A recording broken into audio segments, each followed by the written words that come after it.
everybody. This is Sean V. Bradley, president of Dealer Synergy and the creator of the Millionaire Car Salesman Network. And I got my man, Christian Arugan. Did I pronounce your name the right way? Arreguin.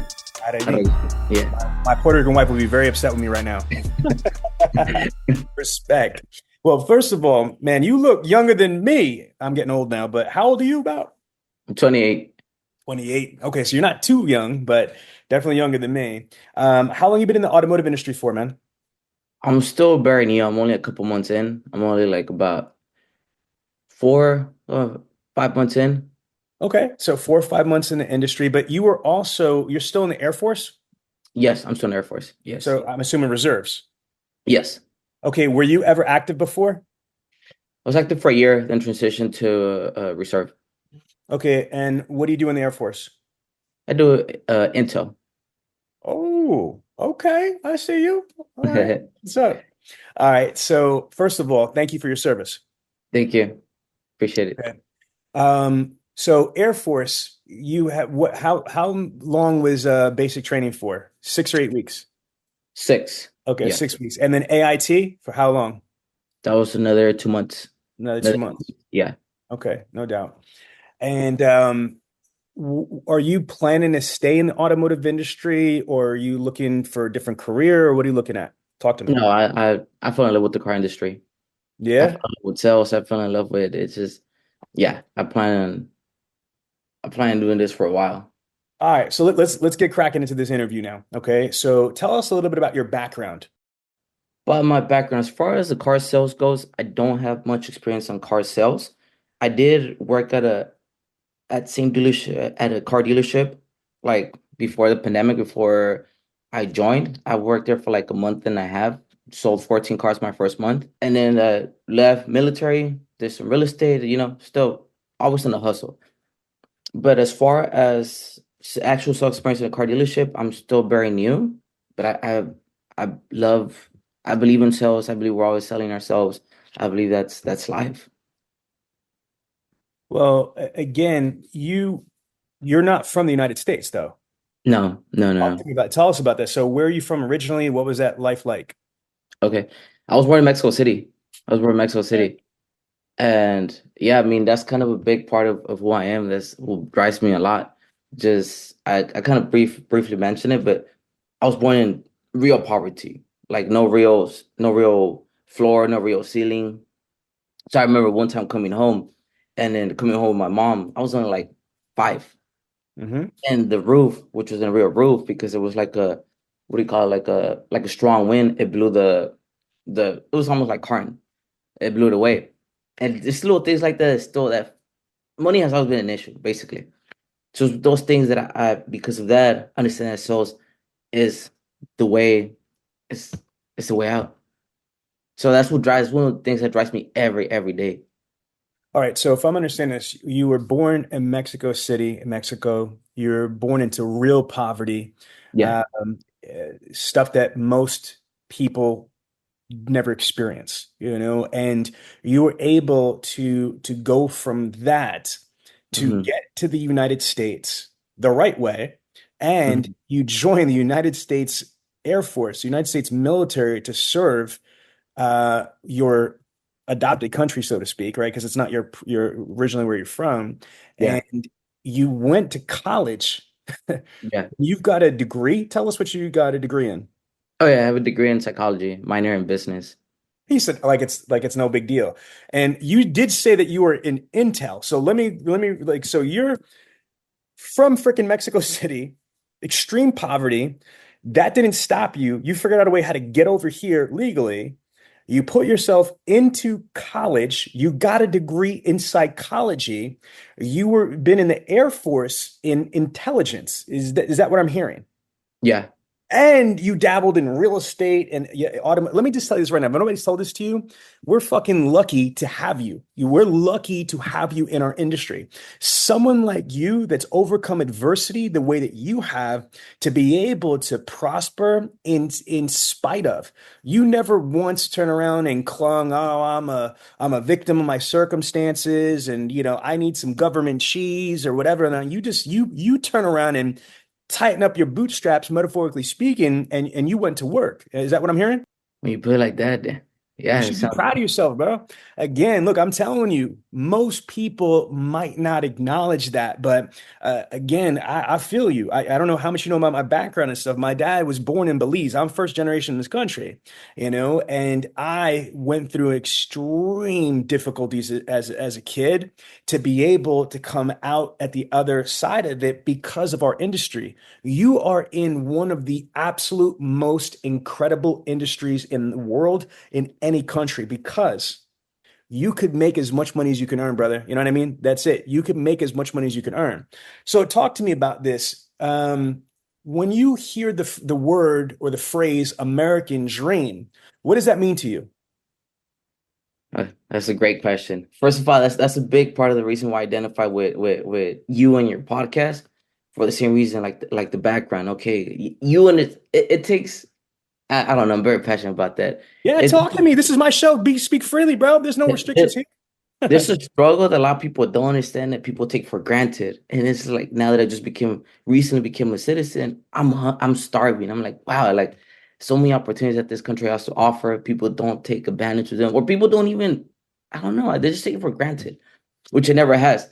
And also another big reason why I identify with what you and your podcast was because of the discipline that you talk about, martial arts. I do a little bit. Well, I did jujitsu, Muay Thai. It just to me it makes a lot of sense. The discipline is what takes you there. But as far as the American dream goes, I Yeah, mean, what does that mean to you? the American dream is you could accomplish anything you want. Just being able to help out. Well, for me, being able to help your family, being able to accomplish everything you set your mind to. It's the only country where you could come from nothing and become a millionaire, multi-millionaire. And that's what I'm trying to accomplish. Take care of my family, take care of everybody. Like I don't want money to ever be an issue.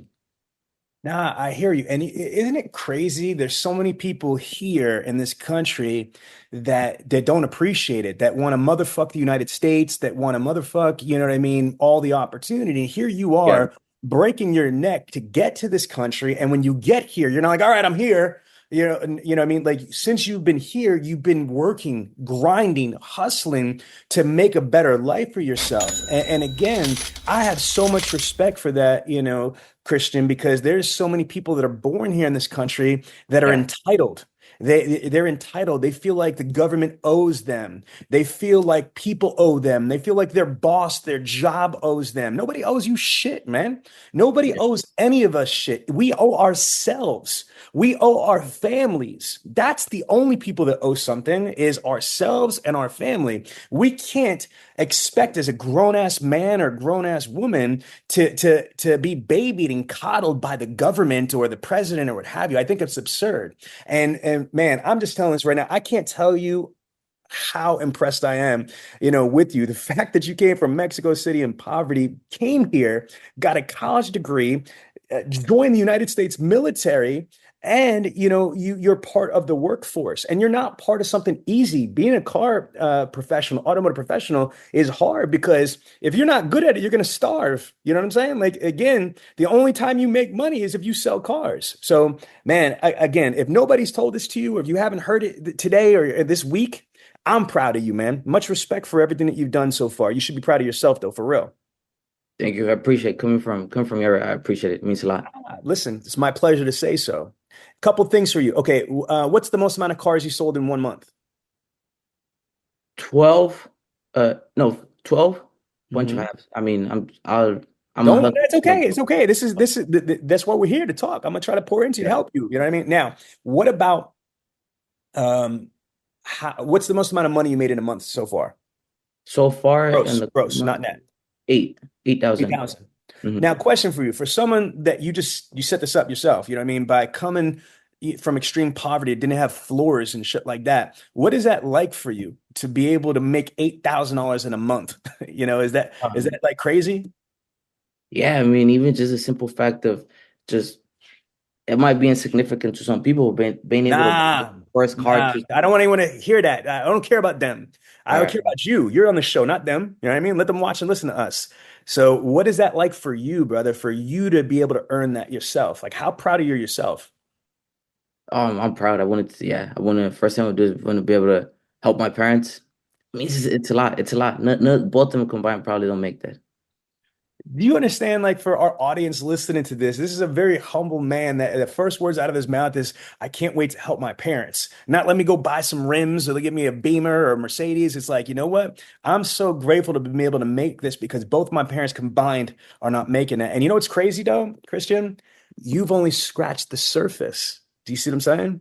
You've Mhm. only scratched the surface. Like you just got started in your career. You know what I mean? Like, once you get to, can you imagine if you're making 8,000 off of 12 units, you might be making 16,000 out of 24 units, which is not going to be that hard to go through. You know what I'm saying? Now, Okay. I'm assuming you speak Spanish, right? Yeah, fluent. My first Okay. language. I know. I'm just making sure. So now, where are you based out of? I'm in San Diego. Wow, you're in the most beautiful place in the United States. You've got the best weather. I mean, like people kill to be in San Diego. Okay, so you're living life good right now. So not only are you living like this, but you're in San Diego. God bless. So, do you have your own home, or are you where are you living? Right now, I just moving my dad Okay, Mhm. stack to that help dough, out. brother. To help Stack, out. stack, stack that Mhm. money. You stack the money. All right. So talk to me. How are you're at a Nissan store? I used to work at Nissan. I worked at Cherry Hill Nissan. I worked at Pine Belt Nissan. I was a Nissan guy for a very, very long time before I started my company. I think it's a great brand. So talk to us. I want to just get your feedback. You're on the front lines, right? Where do you get your ups from? How do you sell cars? Okay. The ups from so I'm still getting adjusted, but most of the I hit the phones hard, so I set up a lot of appointments. Mm-hmm. I do because I can't rely on the fresh ups, so I do a lot of service. Half of my deals have been from service, people that are sitting there, and then also appointments. That's where most of my deals have come from. Fresh ups, they're like they're the least out of all my deals, but I mean, I don't really rely on those. Okay. So you said you work the phone, so you take a lot of inbound phone ups. No, no, no. I outbound. Outbound. Okay, so who you calling? Internet deals or what type of people you're calling? Both. So they give us they give the internet leads, and then as well as the list that the hot list that they give everybody.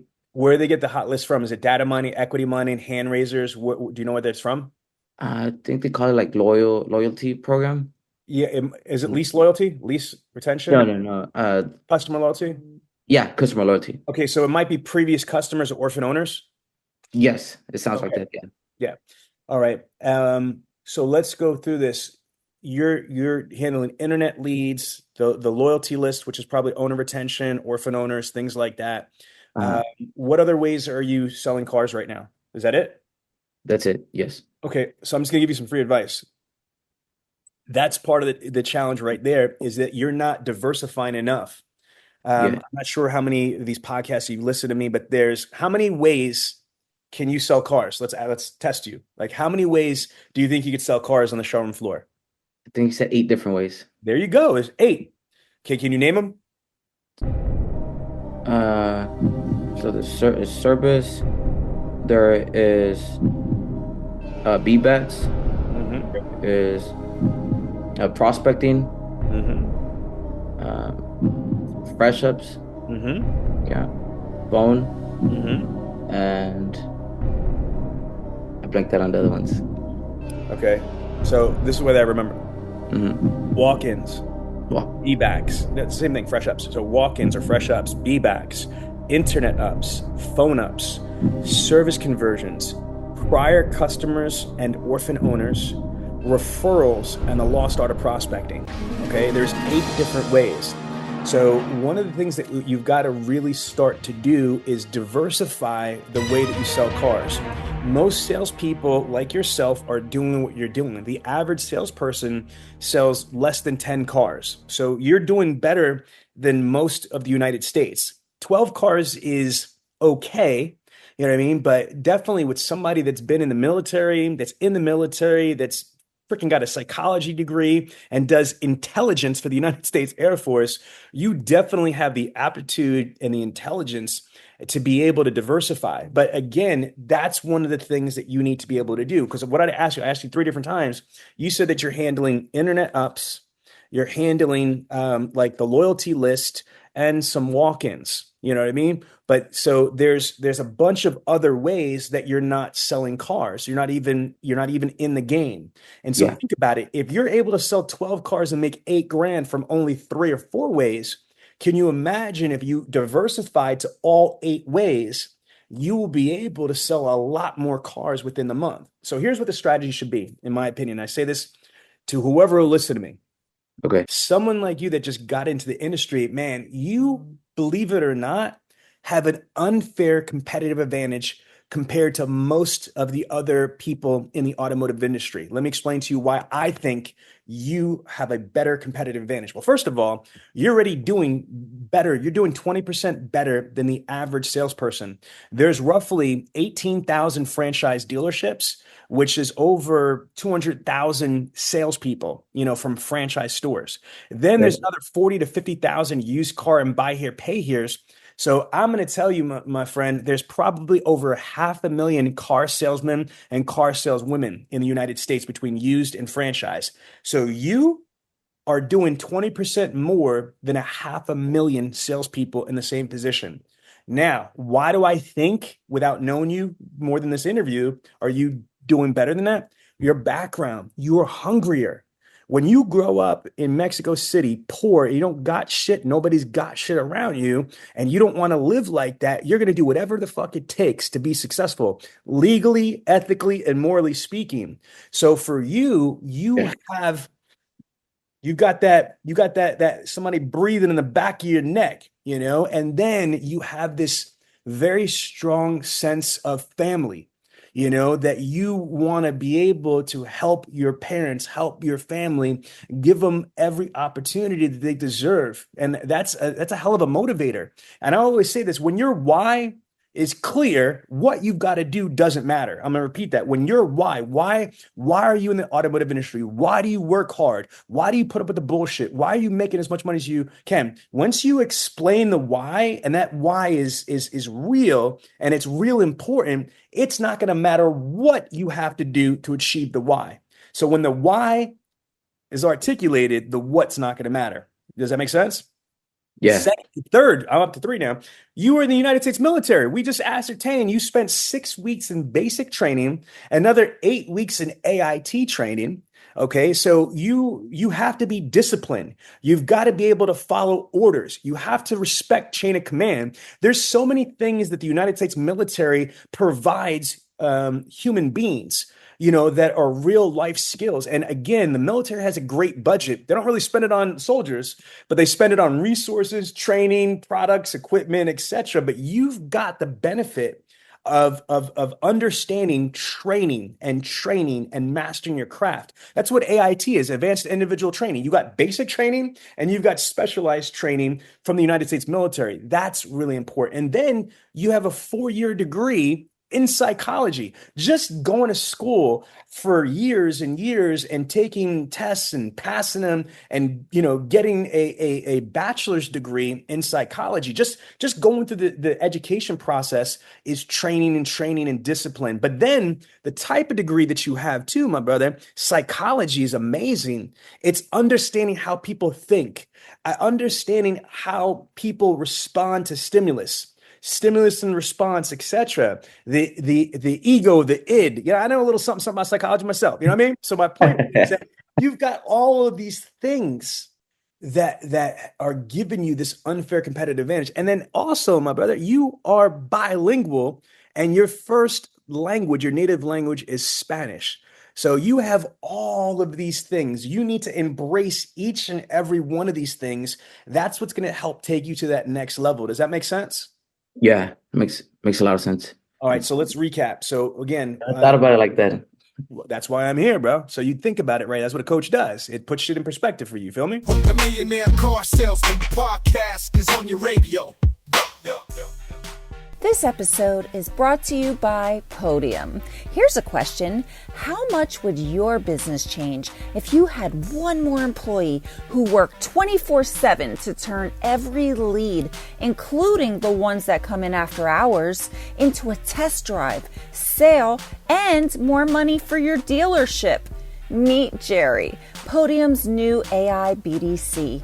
Jerry is a lead conversion powerhouse designed to respond instantly to every incoming lead, to answer questions accurately, keep leads warm, and schedule test drives, all without direct human supervision. And the best part, with a seamless handoff to staff on the sales floor, customers will never know they were interacting with an AI to begin with. See how Podium's AI BDC can help you sell more cars by visiting podium.com/MCS. That's podium.com/MCS, or click the link in the show notes below. So what you want to be able to do is first just acknowledge how awesome you are. Okay. Again, just take a step back and just reflect, like, man, like, I never thought of it like Sean said, but yeah, he's talking about me. I just did all that. Yes. You should be proud of yourself. There's nothing wrong with that. Too many times dealers and managers don't give flowers or give kudos to people in our industry for whatever reason. That's not a sign of weakness or whatever. That's a sign of a good leader, to be able to acknowledge your people's strengths and their triumphs and their achievements and things like that. So first and foremost, you need to reflect and appreciate all that you've accomplished, because against all odds, look at what you've created for yourself and for your family. So respect. Second is, don't settle for mediocrity. Don't ever say, I've only been this for 5 months. That don't mean shit. You know what I mean? You know what I mean? Again, don't fall into the habit that a lot of salespeople do and make excuses for mediocrity. You know what I mean? And what have you. You've got to look at this, which a lot of people don't do, Christian, is that they'll go into the dealership and they'll react to what happens. If you go into the dealership, whether you're working 8 hours, 10 hours, 12 hours, or whatever amount of hours in a day, if you react to what's going on, you're done. You're hit. Because that's not how you're going to be effective. You need to be organized. You need to understand and respect time management, time maximization. You need to have a plan, and you need to be proactive. Not reactive, but proactive. You need to be proactive. How are you going to be proactive? It starts with projecting and forecasting in the beginning of the month, at the end of September, not in the beginning of October, but at the end of September. You should be planning out your month for October. Begin with the end result in mind. How many units do you want to sell in October? Okay, 20 as an example. Great. Okay. Where are you going to get them from? I don't know. I'm going to work hard, take ups. That shit's never going to work. You have to reverse engineer and say, okay, you've been working for at least 5 months, you said. So in October, you're not starting with zero. You need to first look at how many carryover leads am I starting October 1st with? From B-backs, internet, phone, prior, orphan, service, referrals, prospecting. How many carryovers do I have on October 1st, on the first of the month? Now, out of those carryovers, how many am I going to sell before I even worry about any fresh ups, right? Finish what you have. Too many people, Christian, in our industry, they don't finish the ups that they've been working, because there's new ones that come. There's new phone calls. There's new lists. There's new that. And so we don't do enough massaging, maturing, following up, tenacity with the current leads that we're working. So we half-ass do them. We only catch the low-hanging fruit. So again, you need to be following up with people from anywhere from 60 to 90 days. So let me be clear. All the fresh leads you get in October, most of them, not some, most of them will never close this month. The leads you get here are going to close in November, December, and I swear to God, January. Brother, can you imagine that shit? You're not going to close some of the leads you get this month until 2025. But most people can't think like that. Okay, you have to develop a pipeline. You've got to constantly be feeding that pipeline, because some people are going to be instant gratification today, tomorrow, the next day. But some of them are never going to be within this month. Some of them are going to be next month or the month after that. So you have to have dual strategies. What can I do to close as much shit as I can today and in this month? But then I also need to be mature enough, professional enough to respect that I am not going to close everything this month. So what is my plan to do my due diligence, my proper follow-up for the future? Does that make sense? Yeah, that makes a lot of sense. And it's true, because that's something I've noticed in the dealership. There is no real structure. If you just go there without real structure, I see it all the time with everyone. They're just kind of wandering off everywhere, like just kind of waiting. But I hate to do that. I just don't know what to do. Well, listen, I got you. You're on my radar now. Let me just say this first and foremost. I believe that you got into this because I mean, with my team is because you were looking at the training, Right. but there were, again, it was a little expensive and the dealership, wasn't going to pay for it. So I wasn't planning on this until I got to speak to you and find out more about you. I'm going to give you a scholarship to my platform. So I'm going to give you my platform completely for free, no obligations. How's that? I appreciate it. Are you Thank you. kidding me? You are serving the United States military. It is my fucking job to be able to support you. I mean, think about that. And I wish more people thought like this. This is not a big deal for me at all. You know what I mean? So it is my pleasure to be able to give you access. So when we're done with this call, I'm going to let Tiana and Naima know to set you up with a full access to not only my Bradley On Demand platform, which has got about 10,000 training videos, it's going to also give you access to my live Dealer Synergy Academy classes with me and my team. So you're going to have like literally interactive training, not just videos, but live training and live workshops in every aspect of stuff. And that's because look at all that you've done by yourself, man. Somebody needs to come in and step in. And no disrespect to your dealer, I'm not going to mention the name, but if your dealer's not going to train you and support you, I got you. You know what I'm saying? I'm going to help you because you're worthy of being helped. Look at all that you've done, just by yourself, bro. You should be proud. So that's my turn to do my job as a trainer and consultant and try to throw you some more resources. Is that cool? I appreciate it. Thank you. Listen, it's my pleasure. So now let's keep going to the interview. All right. The next thing I want you to focus on is the next strategy. So, okay, I'm going to begin with the end result in mind. I'm going to do the projecting and forecasting, yada, yada, yada. There's two strategies here: living off the land and then hunting yourself. Okay, for yourself. What I mean by that is that the dealership's going to provide you ups. They're going to provide walk-in ups like showroom ups, lot ups. They're going to provide you phone ups. There might be internet ups. There might be BDC ups. There's owner list. They have a service department. There's orphan owners, etc. So out of the 8 ways to sell, 6 of them come from the dealership: walk-ins, be-back, internet, phone, prior customers, orphan owners, service conversions. All 6 of those are from the dealership. The 2 that are not from the dealership at all are referral generation and prospecting. So, and nobody really explains this to salespeople the right way. So I'm explaining it to you the right way. When you get into the dealership, you've got no choice, because if you don't have a book of business, you have to feed and eat off of what the dealership provides. So Yeah. take as much as you can. Take as many walk-in ups as you can.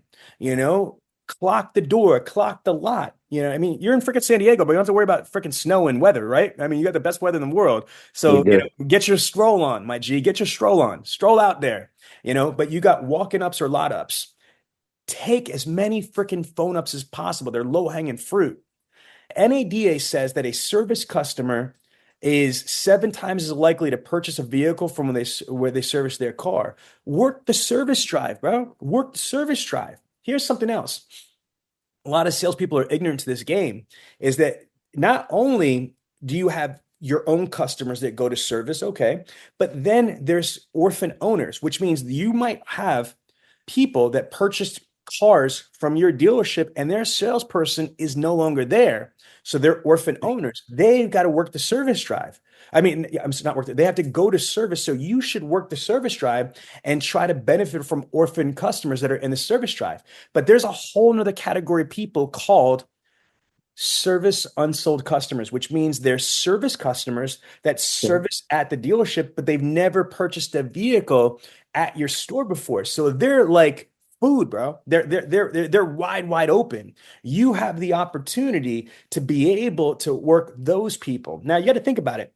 Why are you going to try to find somebody if they're in the market for a vehicle when you got somebody that's at your service department that's already doing business at your store? This is what blows me away. I don't understand why not every single salesperson is living in the service drive. I mean, like, even if you're lazy, it's right there. It's like literally a couple feet away off your showroom. Usually you got a service drive. Now, another one is, remember I just talked about orphan owners? I would go to your manager and I would basically say, hey, look, how can I get a hold of these orphan owners? I mean, like, my God, these are priceless. These are people that actually purchase cars at your dealership and their salesperson's not there. How easy is it to just take on the mantle and reach out to these people and plant the seed and say something like, hey, Christian, my name is Sean Bradley. And your salesperson, Bob, is no longer at the dealership. So I'm here to help out with anything Okay. you might need, whether it's sales, service, body shop, whatever it might be. I'm here to help you. I'm your liaison with the dealership. I'm not trying to get anything from you. I just want to let you know that I'm here if you ever need any help. Is there anything I could do to assist you? No. So the first time you reach out, it's not trying to get them to buy a car from you. It's planting the seed. And Okay. people don't have the right strategy. What they're doing is they'll get an orphan owner and try to sell them a car right then and there. Can you imagine if their salesperson did a shitty job and hasn't followed up with that person in weeks or months or years, and all of a sudden you're calling them randomly and trying to sell them a car? You're skipping a step or two before that. But if you get into rhythm and you're working orphan owners, that's another, way. So again, my whole thing is that your job should be first to focus on as many possible ups that you could work from the dealership. Now, simultaneously, Christian, Okay. as you're working all of those deals that you could get from the dealership, walk-in, be-back, internet, phone, prior customers, orphan owners, service conversions, walk-in, be-back, internet, phone, prior customer service, you're working all that stuff. Now you got to start to build your business within the dealership's business. You've got to start to build your brand within the dealership's business. And my G, what are you doing, bro? You've got two big things that could crush everybody in your dealership. You are a Latino, you are Hispanic, okay? And your first language is Spanish. So you should be going to your people. Do you understand me? And be like, yo, my name is Christian and I'm in the automotive industry and I'm also in the United States Air Force, and I want to be able to help you. Okay. And what does that mean? Even if you don't want to buy a car from me, let me look at your paperwork. My people, let me make sure that you're not getting taken advantage of, because unfortunately, a lot of times minorities get fucking taken advantage of, right or wrong. Yeah. Yeah. So you could be their advocate. You could be their liaison. And when you offer your services for free, okay, everywhere you go in the Hispanic community, you should be like, listen, I'm in the automotive industry and I'm in the United States military. Okay. And I want to just develop roots with the community, because that's what you got to do. You've got to build roots in the community and start with your people first. Start with the Hispanic people first, and then go into your other people, the military people. You're doing FTXs. Where do you do your FTXs at? I go to Riverside, which Okay. is an hour away, an hour and a half. Okay. Mhm. And again, what's your rank in the Air Force? I'm an E4. Okay, so you're enlisted. Yeah. Perfect. So, but look, does everybody know that you sell cars now in the Air Force? No. Fuck are you waiting for, bro? A personal invitation? Come on. Not everybody just okay. I need to be. What are you doing? Listen, can I tell you right now, you have something, bro. You were in the Air Force. I was in the Army Reserves and RTC. I don't know if you know that. I got I didn't not that far. I didn't know that. No. To give you a long story, I actually enlisted in the Army when I was 17 years old. I got my mother's permission and I got caught up in a case. The Yeah. case got dissolved, but I missed my ship date. And even though I missed being enlisted, I went to Rider University and I went through the SMP program for the reserves and ROTC. And I was in ROTC for a year and a half at Rider University, color guard, all that shit, until I caught my federal case and I got in trouble. You know what I mean? For the people that don't know me, I'm 48 years old. I got in trouble when I was, 18, like 30 years ago. But my point being is that You look really young. yeah, but I'm not gonna hide from it. I made bad choices and I paid for it, and then I built who I am, 30 years later into what you see today. But here's what I'm saying though. Here's my experience. The entire time I sold cars, and I was a manager for 6 years before I started Dealer Synergy. Every single person that came in for the military, not even Army, it didn't matter. You know what I used to do? You remember that's how I know about the Air Force and shit like that, because we make fun of Yeah. you people. No offense, Yeah. Yeah. because you guys have air conditioning and basic and shit and sneakers and instead of like, combat boots and what have you. So we joke around. So I have an Air Force, and this is true because I used to do my FTXs at Fort Dix in New Jersey, but they have Yeah. McGuire Air Force Base. You ever heard of McGuire Air Force Base? Yeah. Or One of the whatever. largest, the ITT show was like I don't know, 140,000 people would come for that shit. So my point is this: Uh-huh. if I up somebody or somebody, was coming in their BDUs or their Class A's, into my dealership, of course, the first fucking thing I'm saying is that I was in the Army, boom, boom. That right there supersedes me being a car guy. If somebody, even an Air Force soldier, is talking to me, we Mhm. joke around, but there's a mutual respect that's right there. And the Yeah. fact that I was in the reserves, ROTC, supersedes me being a car person. True or false? True.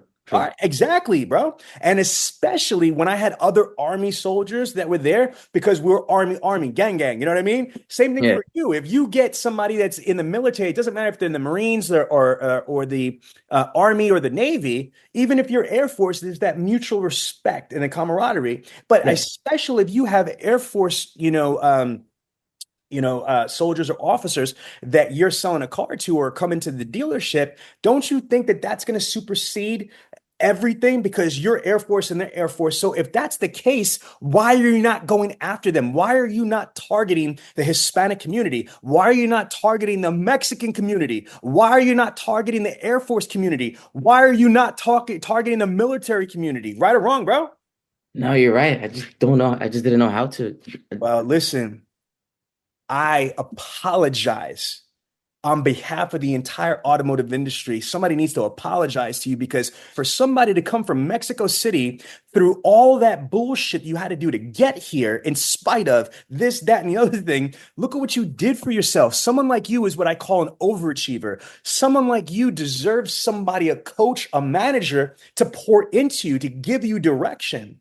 And I apologize that nobody's done that yet. And I'm not trying to embarrass your store or anything like that, but somebody should have seen what I see in you. Somebody should have seen a young professional, in spite of all their circumstances, has achieved so fucking much. Man, can you imagine if you had training, if you had guidance, if you had got coaching, if somebody, put resources into you, what you're capable of? Look what you've done by yourself. Thank you. Thank you. Man, that's all it takes is I somebody really, really to see appreciate you. it. You know what I'm saying? That's all it Yeah. takes is somebody to see you and put you in that trajectory so you could take it to that next level. You feel me? I've totally feel. Yeah. Listen, I'm telling you right now, there's a guy, okay, that his name is Carlos Cueta. Carlos works for a guy named Ali Reda. Ali Reda broke the Guinness Book of World Records. This dude sold 1,582 units in 1 year. Okay. He made like $1.6 million on the floor at a Chevy Cadillac dealership. He's still a salesperson, but this guy hired a Latino, and he did not put him on the floor. He wasn't getting his crumbs, his leftovers. He put him in the Hispanic community. What does that mean? He did all the fucking Hispanic parades. He did the Telemundo. He did everything in that town, in the area that was Latino, Hispanic, etc. And he did what I'm telling you to do. His pitch was, listen, I want to help you. I'm blessed. If I was you, I'm from Mexico City. Look at what I've come to this country. I've done this, and this. I got a college degree. I'm in the Air Force. I'm now a professional here, and I want to give back. I want to help my people. I want to make sure that, first and foremost, you don't have to buy a car for me. There's no catch here. You don't ever have to buy a car for me. But if you want me to look at your paperwork, make sure you're not getting your face ripped off on the front end of the deal, making sure you're not getting ripped off on the back end of the deal on the financing, the interest rates, or whatever, making sure that you're not getting your face ripped off on the trade-in, I am here to help you. For the love of God, can you imagine how many manitos are going to be coming to you and be like, yo, you know what I mean? Like, can you just check out my shit, make sure that I'm not getting cracked? I mean, again, once the word gets out that you are the person that's their advocate, that's helping them, and you're not extorting them, you're helping them. Don't you think some or a lot of those people are going to be like, yo, Christian, can I buy a car from you? Hey, can you help me, Christian? And that's what it is, man. It's just getting in and immersing yourself in the community. The Millionaire Car Salesman Podcast is on your radio. This has been the most in-depth training I've had in my lot of years in the car business.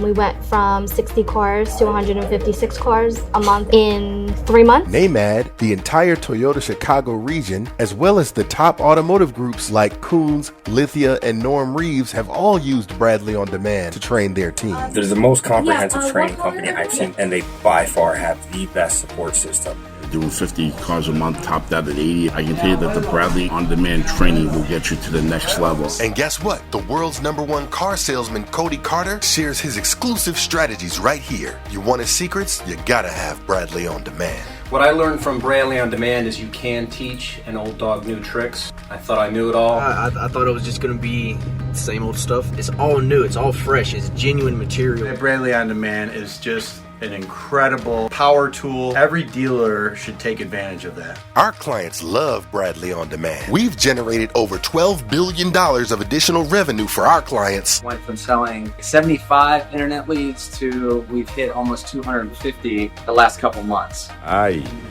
doubled my income. I sold 21 cars for 4 months straight. If you're still not enrolled in Bradley On Demand, you're missing out on the best virtual automotive training in the world. Enroll now or contact us for a free test drive of the platform today. So I would look to be able to do that stuff. Now, I know I know California's a lot of Latinos, but how many Spanish-speaking Latinos are at your dealership? Spanish-speaking Latinos, I would say 50% of them. About half of them. Yeah, How many of them are immersed in the Latino community over there? None. Okay, I don't know what the fuck they're doing. Maybe because the weather's so beautiful, you guys are sitting there looking outside at the trees and the flowers and shit. I don't know. But it's getting cold out here in Philly. You feel me? And in New York, it's cold out here. So we're not trying to play outside in the weather and the beauty out there. We're trying to hustle. So if I were you, I would go to your GSM or your GM and say, look, okay. Who's your immediate supervisor? Is it the sales manager, the GSM, the GM? Tell me, how does your store work? My sales manager. Sales manager. Do you have a good rapport with that person? Well, I'm new at this one dealership, but only my second week. But yeah, so good. Then pace yourself a little bit. You know what I mean? Like, you don't want to just jump out the box. What I would do is I would put some units on the road. I would be proactive. I wouldn't just come out there because everybody promises shit or whatever, but I would really grind hard. And then I would step to your sales manager and say, listen, I really, really wanted to do as much as I can. I'm investing in myself and training. I'm doing this, I'm doing that. I would like to work with you at the dealership, and I'd like us to go after the Latino community, again, and also the military. Does your sales manager know that you were in the military? Yeah. The base is like 5 minutes away. Are you kidding me, bro? Yeah, no, San Diego, no doubt. But are you kidding me? Why are you not maximizing that? But again, just take this in, and you can watch this interview. It's going to be in the Millionaire Car Salesman. You can watch us go back and forth. But, again, what you want to do is not just promise this or ask this, show and prove. Yeah. Negotiate from a position of power. Because if I'm a sales manager and everybody says they're going to do something and they don't. So put some units on the road and sell some cars, then step to them and say, listen, I know I'm new here, and respectfully, I'm not asking for anything. I just want you to know that I want to be all I can be. And I want to work with the dealership. I don't even mind putting in my own money to help out, but I'd like you to help me, go after the Latino community. Here's some ideas. I would like you to help me go after the military, and the base is right around the corner from here. Here's some ideas. And then get the dealerships to back you, because again, like I just said throughout this whole freaking interview, I mean, my God, from where you come from and what you've achieved by yourself without any support is amazing. Can you imagine if the dealership is backing you? If the dealership is giving you resources, you're going to be unstoppable, my friend. Right or wrong?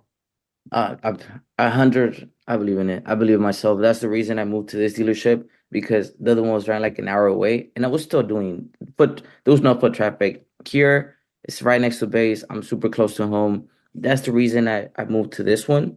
Spanish speaking community, base is right there. I just didn't know what to do. I'm like, okay, I know this is gonna help me somehow. There's a way here. I just didn't know what to do. But now, yeah, And again, this is just the 10,000 foot view. I mean, again, if I'm gonna rattle some stuff off so you could go back here. If it yeah. was me and I had everything that you have and been through what you've been through and accomplished what you accomplished, man, I have my own website. Matter of fact, I have two websites. I have a fucking English website and a completely Spanish website. They don't cost a lot of money, you know what I mean? So I would have an English website and I have a Spanish website. Okay. And what I would do is I would drive traffic to my website by word of mouth. I would have business cards, I'd have flyers, both in Spanish and English. And I would just be everywhere I could be, man. I like when you are doing your FTXs, when you're on base, bring your business cards. And again, do you know what referrals are, right? Does your dealership offer bird dogs or referrals? I'm not sure on this one. I'm not sure if California is one of the states that you're not allowed to. There's certain states that you can't pay somebody for a referral. I don't know if California or your city of San Diego is one of them. But again, that's why you got to ask your owner or your sales manager if you're able to give bird dogs. Have you heard that phrase before? Bird dog referral fee? I've heard it from here, from the podcast, but yeah, but again, there's certain states, and I think the California, unfortunately, might be one of them that you can't, but I'm not sure. But I would check on it. But what I would do if I were you is I would be focused on how can you get every single person at your Air Force base to know that you sell cars and you're there to help them. And there's, for example, do you know that your manufacturer and almost every manufacturer has certain rebates and incentives that are not open to the public? Are you aware of that? No. Bro, you've been working in the car business for 5 months and nobody even told you that shit. This is not your fault. That's crazy. Yes. So again, to be specific, they have a military and or a law enforcement and or a first responder rebate. Usually it's like $500, and that's usually from the manufacturer. So you got to check with Nissan, but I believe Nissan has a $500 rebate for military or law enforcement or first responders. So can you imagine you freaking work at a Nissan store and you didn't even know that shit? So don't you think that most soldiers have no freaking clue about that? So you could go on base and be like, hey man, not only I'm here with you in the Air Force, but in my day job, I'm a car salesperson, and I want to help you. If you know anybody that's in the market, friends, family, or yourself, I really appreciate the love, soldier to soldier. You know what I mean? Like, help me, I'll help you anywhere I can. And if you are able to financially pay them, if you're legally allowed to, say, like, most states you can. Again, you got to check for California. Hey, okay. If you do refer somebody, I could pay you X amount of dollars. You want to be able to create a network of informants, a network of referral agents everywhere you go. Now, think about that. Once you target your base, why would they do that? Well, first of all, because you're Air Force and they want to support you. Second of all, because you can help them. See, the first one is for you, like, because you're both Air Force soldiers, so they want to respect and help you. The second thing, it's all about them, because if they work with you, you're going to give them special treatment. You're going to give them a special experience because they know you and you guys are, both Air Force. Next, you're going to be able to give them or get them all the money that's not open to the public. And do you know there's like college grad rebates too? So if like all the manufacturers, including Nissan, there's a college grad rebate, which means that if you graduated, I think it's 6 months or a year from a accredited school, 2-year, 4-year, whatever it is, there's $500 rebate. So think about this. There's a lot of stuff that you could provide them information-wise, resource-wise, convenience-wise. And did you know how hard it is for a soldier that's an E1, E2, and E3 to get approved? It's not easy. There's a certain process because the income and, it's usually once you get to E4, it's a lot easier to get, a car loan or what have you. But again, a lot of these soldiers don't know that. So what do they do? How do they get a car if they're only E1 or E2? So you could even possibly create a program. Can you imagine if you created a program and went to your commander and was like, hey, listen, I'd like to be able for free to be able to give some information to all the soldiers on base if they're struggling on how to get a vehicle, if they've got bad credit. I would love to be able to try to, help them, even if it's just information. Okay. How crazy is that? Wow. Yeah. And how about this? if it's legally allowed, can you imagine if you step to your commander and you say this and say, hey, by the way, if only this is allowed by the state, Yeah. anytime anybody from this base buys a car from us, we're going to donate $200 or $300 to the base or to the officers club or something like that. Now there's a reason for the base to be able to approve it as well. Does that make sense? Yeah. Win-win for everybody. Win-win-win. Yes. Now you're thinking. So again, I would start with three things. First and foremost, friends and family. Anybody that knows you and or loves you should be your walking, talking billboard. I'm going to repeat that. Anybody that knows you and or loves you should be your walking, talking billboard. Second is you need to immerse yourselves in every single freaking Hispanic or Latino activity. I don't care if it's on Facebook groups in San Diego and the surrounding areas, or there's parades, or there's, the TV station, the radio station, there's activities. I don't care, man. You need to get yourself involved in anything and everything Hispanic or Latino related so you could meet and engage with all of your people. I'm also learning how to salsa dance real quick. So what? I'm learning how to salsa dance. Bro, listen to me. Why don't you enlist all those people there? Here's the way that my mind works as a hustler. Okay, Yeah. How many people in your dance school? There's classes every day. I would say like a couple, 300, maybe. Shit, are you kidding me? Look, you don't go to your manager just yet because you're gonna think you're crazy. After you sell some cars, you know what I would do as a hustler? I would go to my sales manager like, yo, I got an idea. I do these salsa classes. Maybe we could do something and sponsor one of these salsa classes or sponsor one of these things. Because think about it. What do you go to salsa class for? So you could learn to dance with a partner. You know what I mean? It's not fucking the Running Man by yourself, right? It's salsa. It's like a couples thing. So what are you doing that? So you can turn around and go out and experience this stuff. It wouldn't cost the dealership that much to sponsor a night or an event or what have you. Can you imagine? Think about that, for example. Like you might, man, I've done some crazy shit in my time before at a Nissan dealership at Pine Belt. An idea would be this. What if you turn around is your dealership beautiful? Yeah. Okay. So why not like, are you open 7 days a week? Yeah. Okay. So what the dealership could do, what time you guys open to? What's your schedule? Schedule open from 9 to 8 p.m. Okay. Except Sunday. Can you close on Sundays? No, Sundays is from 10 to 7. Okay. So what about this? What if you did something on Sunday at 8 o'clock or at Sunday at 7 o'clock? Can you imagine if you hosted, a salsa night at the dealership and invited all those people to come in and you could have, and this is what I would do. I would go to local businesses in San Diego and you could get sponsors for free. Think about it. So in Philadelphia, there's Chicky and Pete's, which is a big sports bar thing in Philadelphia. When I used to do events like in South Jersey, we would tap them. When I worked at Cherry Hill Nissan is 20 minutes away from Philadelphia. We literally had Chicky and Pete's come to the dealership and cater for free. Why? Because they were at a multi-million-dollar Nissan dealership's business on a Saturday, and they had all these people coming, right? So they were able to turn around and provide the food because they were advertising Chicky and Pete's to all these dealers. They did it as a promo. You feel me? I didn't even have to pay for them. And same thing for the music of the DJs. Hey, maybe I get a discount, if we got to book the DJ, but dealers have a lot of money. Can you imagine if you hosted a salsa night in a beautiful dealership with music and food? And guess what? They're in front of all these cars, bro. And anytime somebody comes in, you see what I'm saying? That's how you immerse yourself in the community. That's how you build relationships with the community. Does that make sense? Wow. Yeah. I mean, this is wow. And there's so much.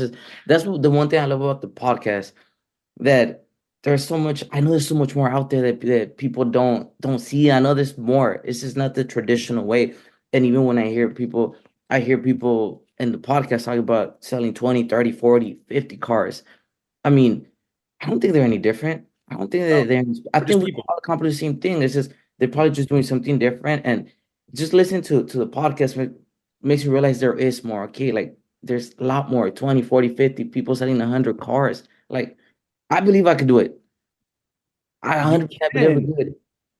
You can. It starts with making the conscious decision that you want to be successful, that you pick a number. I want to, if you want to get to 50, great, but you have to get to 20 first if you're only at 12. Yeah, correct. So I would say that, again, I'm not going to put words in your mouth, but you might want to consider 20 cars. Yeah, That's your first big milestone. How am I going to get to 20 cars?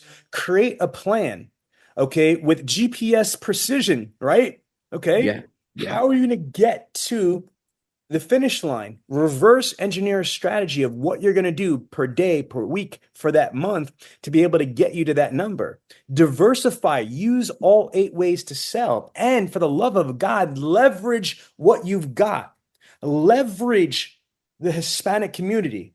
okay. Leverage the military community. Leverage the salsa community. And I want to respond to what you just said about, man, you learn so much. There's so many different ways to do this. You said you did jujitsu for a little bit, right? Yeah, and Muay Thai mostly a couple years. Okay. Well, but the same thing in martial arts, there's more than one way to go at it, and especially Muay Thai. Let's just go through, because we throw hands too. You know what I'm saying? Like, again, it's not like boxing, like Yeah, old school boxing. Put them up, and that's it. What Muay Thai, you've got punches.